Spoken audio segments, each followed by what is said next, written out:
एक दिन गौतम बुद्ध अपने शिष्यों के साथ एकदम शांत बैठे हुए थे।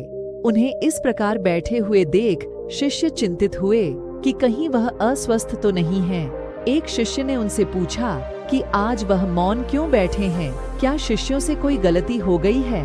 इसी बीच एक अन्य शिष्य ने पूछा कि क्या वह अस्वस्थ हैं, पर बुद्ध मौन रहे। तभी कुछ दूर खड़ा व्यक्ति जोर से चिल्लाया, आज मुझे सभा में बैठने की अनुमति क्यों नहीं दी गई है। बुद्ध आंखें बंद करके ध्यान मग्न हो गए।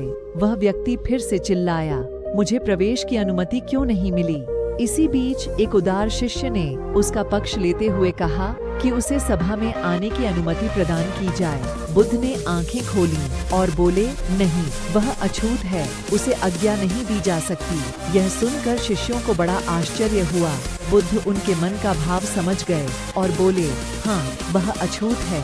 तब बुद्ध ने समझाया, आज वह क्रोधित होकर आया है। क्रोध से जीवन की एकाग्रता भंग होती है। क्रोधी व्यक्ति प्राय मानसिक हिंसा कर बैठता है, इसलिए जब तक वह क्रोध में रहता है तब तक अछूत होता है। इसलिए उसे कुछ समय एकांत में खड़े रहना चाहिए।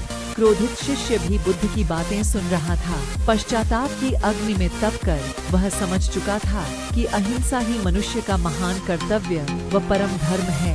वह बुद्ध के चरणों में गिर पड़ा और कभी क्रोध न करने का प्रण लिया।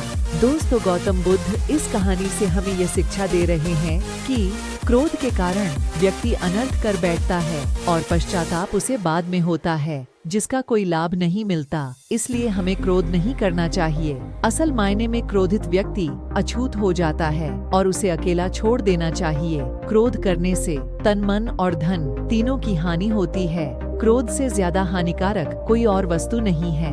फिर मिलेंगे दोस्तों अगली वीडियो के साथ। तब तक अपना ख्याल रखना और हमेशा मुस्कुराते रहना।